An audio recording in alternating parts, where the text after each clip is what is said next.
Abdullah Öcalan li ber xwe da yan jî teslîm bû. Li ser hatina Abdullah Öcalan a Tirkiye roja 15 Şubat'a sala 1990 de 23 sal derbas bûn. Di wan 23 salan da gelek caran pirsên Abdullah Öcalan ji dewleta Tirk ra çi got, çawa peywendî çêkir. Dewleta Tirk ji wî çi xwest? Öcalan li ber xwe da an jî teslîmî dewleta Tirk bû hate kirin. Gelek belge hene ku têkiliyên Abdullah Öcalan bi dewleta Tirk re eşkere dikin. Ger em wan bi kronolojî rêz bikin, yek di navbera 16 û 21 Şubat'a sala 1990 de îfadeya Abdullah Öcalan a li dozgeriyê. Du, axaftinên hevdîtinên Abdullah Öcalan ên bi parêzerên xwe re ku bi salan di bin navê notên îmiraliyê de hatin weşandin. Sê, îfadeyên Abdullah Öcalan ji Hesen Atîla Oğur ra gotî. 4. Nameyên veşartiyên Abdullah Öcalan ji PKK raşandî, lê mixabin em nikarin bigihêjin wan nameyan. Ji wan sê belgeyên ku em dikarin xwe bigihînin wan derbarê sekin û helwesta Öcalan li îmiraliyê agahiyên gelekî giring didin me. Dema ku mirov li wan agahiyan dinêre tiştê derdikevite holê ev e. Abdullah Öcalan li hemberî dewleta Tirk tu berxwedan nekiriye û ji destpêkê ve qebûl kiriye tiştên ku dewlet jê bixwaze bi can û dil ew wê bike an ku Öcalan teslîm bûye. Ev agahiyên li ser helwest û sekina Öcalan ya îmiraliyê ji aliyê dewlet û PKK ji raya giştî re hatin veşartin û hewil hat dayîn ku apo wekî berxwedanvanekê li zindanê bênîşandan. Teslîmiyeta Öcalan hat veşartin û wekî li hengekê hat pêşkêşkirin. Ji ber ku Öcalanek qehreman dibe çavkahaniyeke ku her du alî jî jê sûr werbigirin. Ji bo vê jî rastiya Öcalan ji hemû raya giştî bi taybetî jî ji civaka Kurd tê veşartin. PKK zarokên 17 salî yên li Bakurê Kurdistanê ku nikarin li ber îşkenceyê xwe ragirin wekî sîxur û xayîn binavkirin. Bi dehan Kurdên feqîr û nexwenda ji ber tometa sîxuriya dewletê dikin ji aliyê PKK ve hatin kuştin. Her kesê ku ji PKK veqetiya û rexneyek li PKK kir bi sîxuritî û xiyanetî hatin tawanbarkirin. Lêbelê Abdullah Öcalan di daxuyaniyên xwe yên pêşî yên 16 û 21 Şubat'a sala 1990 de dema ku hat girtin bi dehan agahî li ser xwe û li ser rêveberiyên PKK û li ser sîstema PKK yek bi yek ji dewletê re gotin. An ku nepaniyên PKK hemû yek bi yek ji dijmin ra gotin û yanî îxanet kir. Yek ji rêveberên berê yên PKK Şemdîn Saqik ji aliyê PKK ve wekî xayînê herî mezin hat destnîşan kirin. Ji ber ku PKK dibêje Saqik agahî dayîne dewletê. Poşman bûye û teslîmî dijmin bûye. Lê di îfadeyên Şemdîn Saqik da bi qasî îfadeyên Öcalan ên 16 û 21 Şubatê yên li dozgerî ra gotin îtiraf û poşmanî nînin.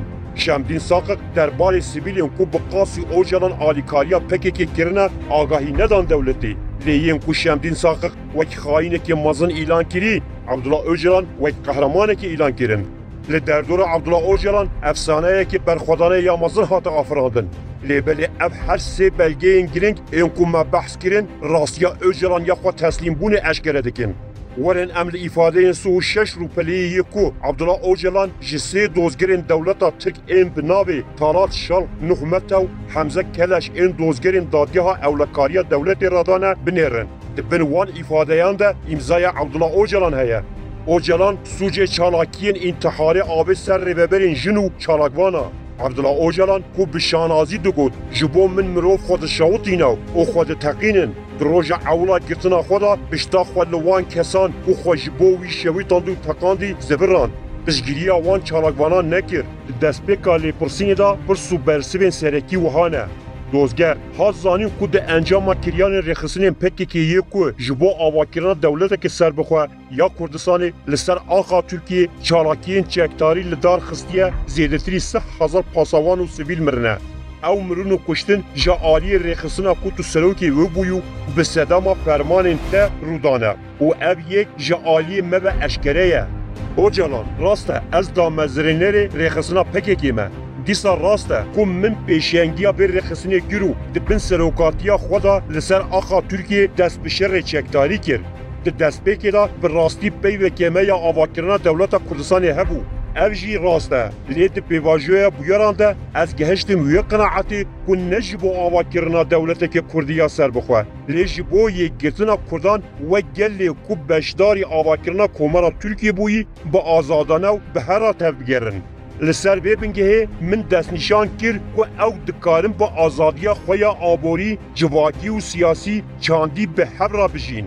از جوان کسیم که خواه دشواتینن پر عاجزم. از بتوندی تکزدکیم که دوی دو جوان حولان بردن. دوزگر ددمت تیبیه دا لروژا 13 سال 1998 گفت که اگر تشتک ورش شوطاندن بلا نگیانه وی پیروز به. دوی هون مرو و سازی و قوت شوطینن بشوطینن. ده اب آخافتن ده برنامه دا کرد. پشتی وی آخافتناته چالاکبانک بناوی حمدیه کپان که به کودناوی بروار لوانه لدیجی وسایت که لشکری یا که پرسنل فرمانداری اولکاری جندرمیان تیدا بون ایرشی که خوکوشی پیک آنیو ده انجام دا 14 لشکر و 10 ولاتیین ما بریندار بونو ولاتیه که سیویل جی مر ما ام گوتنا ده خوانه شوطینن یه کوهین شوطان ده بشوطینن دیجی فکره ده یا لسر بنگه آزادی و به حبر جیانی نینه اوجلان راست من دمت تیبیه دا گو یم که هن شوطاندی هن جوان بشوطینن خواه نشوطینن اب آخافتن یا منه هیا من جه هیا که اب آخافتنا من لدیجی فکر جیانا به هبره یا لی از دناوا مرجین دجوار دا بومو مهبستا من به آخافتنی نه ایریشا لدیجی هزین اولکاریا ترکیه براستی از برایدارین حریمی یم که اب چالاکی لدار خستی را آخریم من خواست کریارین وها نه این کرن من اف فرمان یعنی فرمان ایریشا لدیجی یکینین اولکاریا ترک جه فرماندارا میا حریم حکاری یا جن بناو کود پلشین دا براستی از ناسنامه یا پلشین به زلالی نزانم هر وها من گوت کود تعلیماتا گشتی ده لسر وی مجاره من گوتیه چالاکی خواکوژی نکن دوزگر هون دبیجیم که و پشت ایریشا حمدیه کپانه یا لسر ناوندا ارتشا باجر روانه به فرماندارا جن حریم پلشین را آخبی و فرماندا و جارک دن به وی رنگی ایریش نهی کرن. لی پشتی وی تاریخی ده آخافتنه که ودا ده 25/12 سال 1998 لمت تیویه وکری و دگود اف کار وها پیش ده دچنو و دیل متروپول ترکیه جروش وها پیش بکبه. از دبیجم بلا سبیل و حضراری نبینن لی صبح او دناب ترکیه کو پیشگیری ددن حکومت فاشیست بومبیان لجان خود دخنو دناب کسیم پیشگیری ددن داگرکری خود تقینن به وی آوایو بسردان کس دی خوب تقینن پشتی وی آخافتناته yücel لیگ بای به ناسنامه سخته آدم لیگ بای و کو زکی بیلیجی لامنیت استانبول در روژا 15 سال 1999 ده تگرتن لسر وان شخصان جبو چالاکین انتحاری بکار بینن 8 قالب تنتیم فابریقه 3 قالب تنتیم کو به دستان چیکری 6 لبن تگ 7 آنتی پرسونل روکت هاتن دست سر کرن اوجلان ده برنامه مت تیویا 25/12 سال 1998 ده راسته آخافتنا کو هون نهاج من را دخوینن من او آخافتن کریه پشتی که از ایتالیا هاتم گرتن از پر هاتم تنگاو کرن من خبرک بهیست که ده مخاف بخون من او آخافتن به هستیاری کر لی پشتی وی آخافتنه من فرمانم به وی جوری چالاکی ندایه